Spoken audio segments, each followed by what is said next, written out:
E muita gente aí vai se identificar que eu fui. Este gentil não tem conhecimento algum de seu criador. Fernão Cardim. Olá, meus queridos ouvintes, amados e amadas. Quem vos fala é a host Inês. E eu vou apresentar para vocês o episódio número 7 do nosso queridíssimo podcast de Camões a Clarice.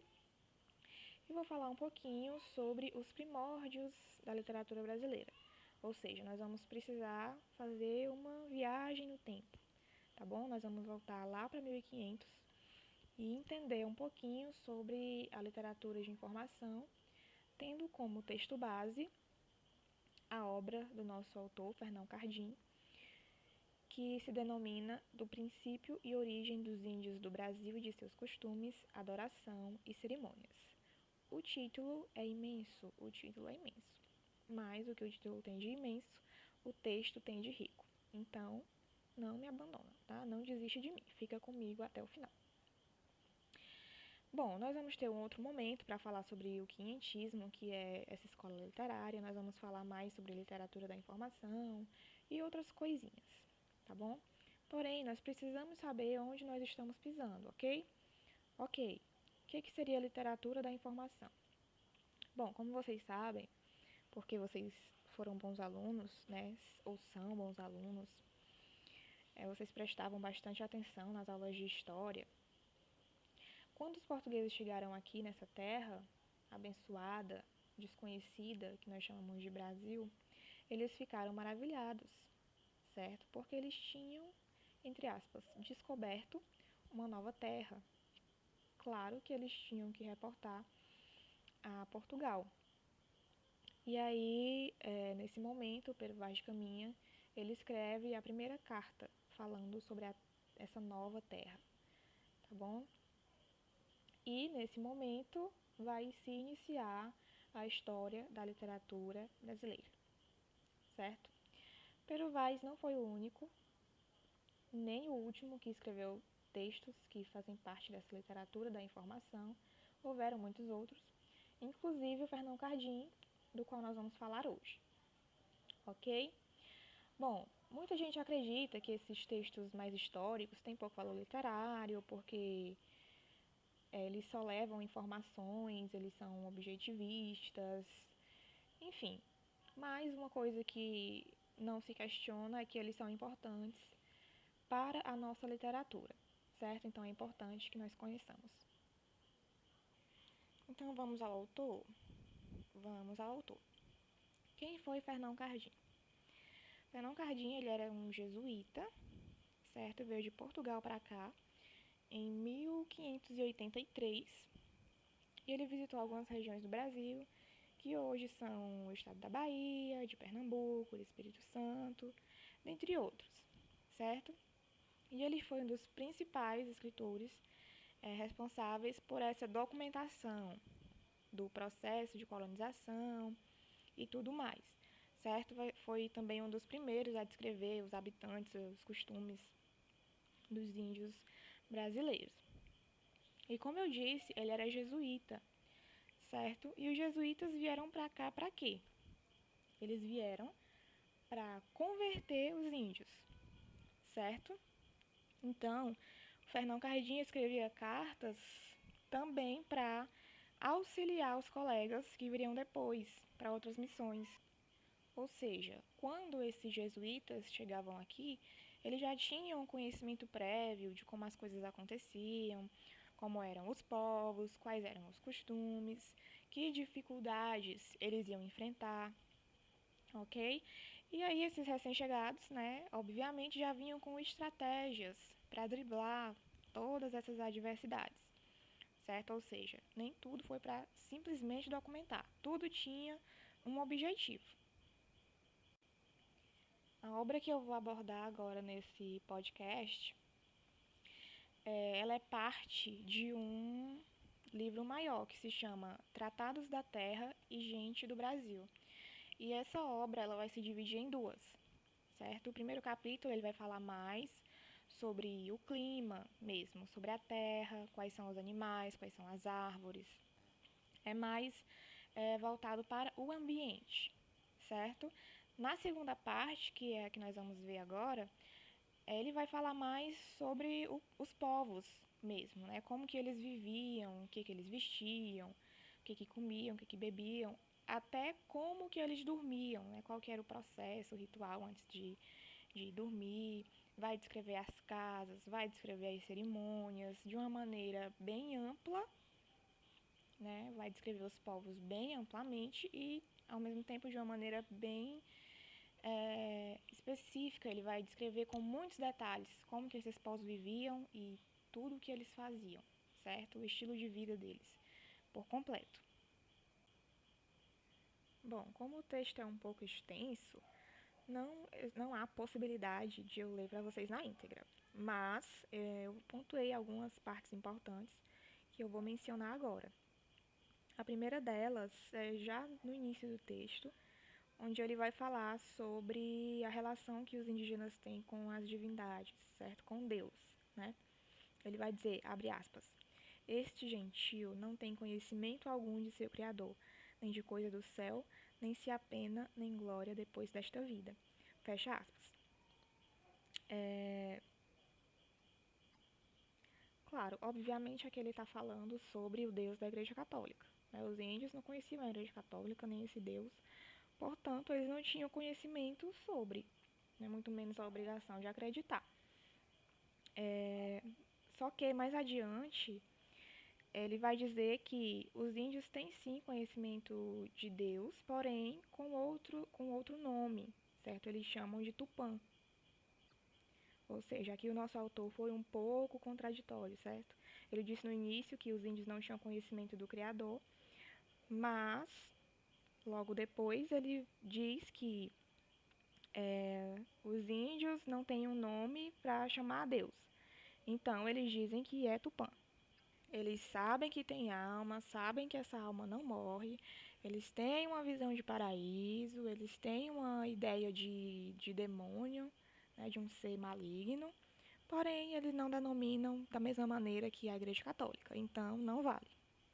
Outro aspecto que o autor descreve é a maneira como os índios comem e bebem, certo? E muita gente aí vai se identificar, que eu sei.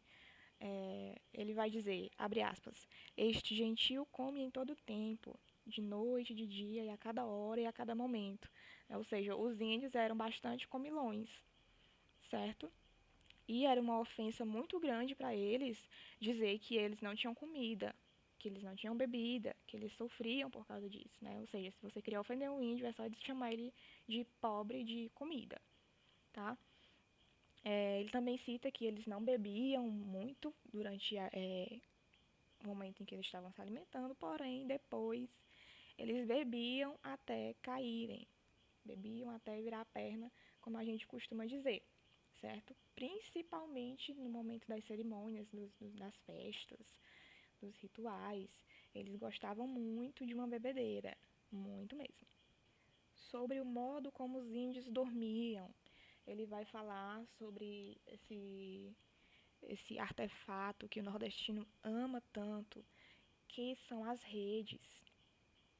É, ele vai falar que a cama deles eram redes de algodão e eles ficavam dormindo no ar. Olha que coisa bonita, dormindo no ar. E ele cita também um momento que existia antes dos índios dormirem, onde uma pessoa, que o autor chama de o principal em sua oca, ele começava a conversar e a ensinar para os demais, fazia pregações, como o autor fala, certo? E também distribuir atividades, como que eles iam trabalhar no dia seguinte. Isso é um aspecto bastante interessante, né? Os índios eram bastante organizados nesse sentido. E como que eles se vestiam, né? Quando os portugueses chegaram, né, eles estavam nus, certo? Como nós sabemos. Aqui, quando não escreve esse texto, ele diz que alguns já andam vestidos, assim como não da mesma maneira que os portugueses, né, mas já andam vestidos. Só que não porque eles querem estar vestidos, não por vontade, não por honestidade, como o autor diz, mas por uma questão de cerimônia, por uma questão de educação, porque os portugueses pediam e mandavam, né, eles fazerem isso, andarem vestidos. Mas, por vontade, né, a maioria ainda andava nua, sem qualquer tipo de vestimenta, isso não existia. E a única coisa que mudava, assim, na aparência deles era quando existiam as cerimônias e os rituais que eles se vestiam, não se vestiam, né? Mas eles tiravam as seivas das árvores, faziam aquelas pinturas, né, bem características da cultura indígena e só, certo?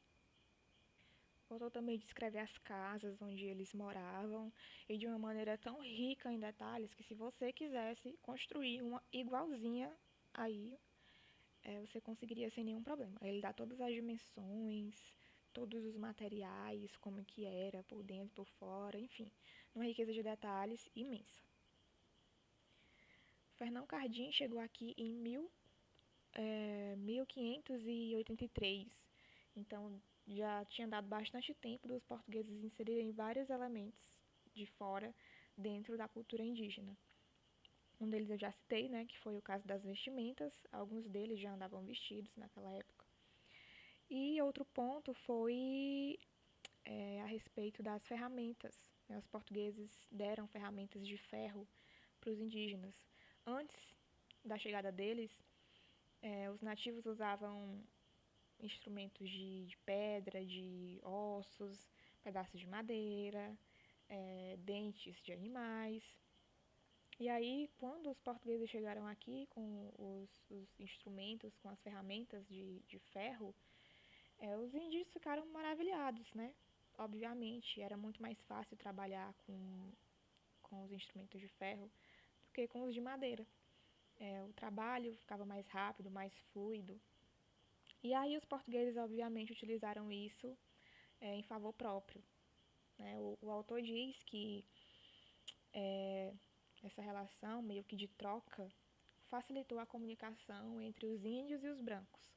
Só que a gente sabe que não foi só a comunicação, né, que foi facilitada, né? Eles ganharam muita coisa, muita riqueza em troca de muito pouco. Outro ponto interessante é a maneira como o Fernão fala do aspecto guerreiro do povo, a começar pelas armas que eles utilizavam, certo? Como a gente sabe, eles utilizavam arcos e flechas. E aí o autor fala que aparentemente parece uma coisa para se zombar, né? É risível os instrumentos, as armas que eles utilizam, porém são armas cruéis. E é exatamente assim que ele diz: armas cruéis. E não são armas mal feitas, são armas muito bem trabalhadas, são armas que são feitas com uma boa madeira e além de tudo, além de ter uma boa qualidade, ainda são bonitas aos olhos, né? São muito galantes, são pintadas de várias cores, ou seja, existia ali um zelo por trás de tudo, né? Os indígenas fabricavam as suas armas de uma maneira bem cuidadosa. Não era só a funcionalidade, era a beleza também. E ele também fala sobre espadas de pau, né, que é o que nós conhecemos por flechas. Flechas não, perdão. Que é o que nós conhecemos por lanças. Que também, né, eram lanças muito bem trabalhadas, também eram muito bonitas. E que ele vai dizer, abre aspas, estas espadas são cruéis, vírgula, porque não dão ferida, mas pisam e quebram a cabeça de um homem sem haver remédio de cura. Fecha aspas. Ou seja, né? Para quem estava rindo da arma dos índios, para quem achou risível, para quem achou que era motivo de zombaria, o nosso autor ficou assim bastante impressionado com o armamento dos indígenas. Além disso, ele também vai citar como que aconteciam os conflitos entre uma tribo e outra, como que aconteciam as matanças, porque tinha, né, todo um ritual, e ele descreve com riqueza de detalhes. Super interessante. Cardin também fala bastante sobre a quantidade de povos que havia aqui. Muitas nações e, além de tudo, muitas línguas. Nem todo mundo falava a mesma coisa. Diversidade linguística imensa. E aí ele vai citar dezenas e dezenas de povos que ele sabia, né, da existência. Ele vai citar potiguars, vai citar viatãs, vai citar camamus, tinharé, caeté, enfim, dezenas. E nesse momento do texto, o autor traz assim algumas atrocidades cometidas pelos portugueses, né? Por exemplo, ele cita dois povos que eram os Viatã e os Potiguarás. E ele conta que eles eram povos que tinham uma amizade, eles tinham uma boa relação. Porém, os portugueses acabaram colocando um povo contra o outro, e aí eles entraram em guerra, ficaram fragilizados, e aí os portugueses acabaram se aproveitando de índios, enviar, abre aspas, barcos cheios a vender a outras capitanias, né? Ou seja, uma atrocidade. Também conta que os colonizadores acabaram se aproveitando do respeito que os padres da Companhia de Jesus acabaram ganhando por parte dos índios. E aí alguns deles se passavam por padres e aí acabavam se aproveitando da boa fé dos que já estavam convertidos. E esses índios acabavam sendo escravizados ou vendidos, enfim. Uma parte da nossa história que é muito lamentável, porém, né, a gente precisa e tem o dever de conhecer. Ainda bem que está documentado. Né? Imagina a gente viver na ignorância para sempre. A gente estaria muito pior do que está hoje. Né? Mas, enfim, dentre essas atrocidades, o autor ele cita também outras, porém, o podcast, apenas um podcast, não vai ser suficiente para que eu cite todas.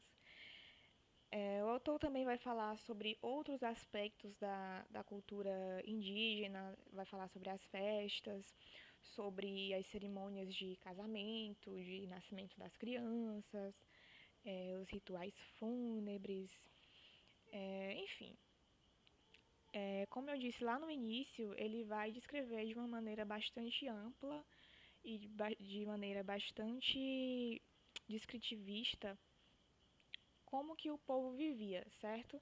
Então, eu aconselho muito que vocês leiam o texto, tanto pelo conhecimento literário, quanto pelo conhecimento histórico. É incrível, assim, como você lendo o texto, parece que você está vivendo naquele momento. Existem partes boas, existem partes ruins, e cabe a nós aproveitar, né? O que foi, e a gente tem que mudar o que a nossa história daqui pra frente. E é isso, queridos. Eu espero que vocês tenham curtido, que vocês tenham aproveitado bastante. Aguardem os próximos episódios que vão ser muito bons. E até a próxima. Um beijo.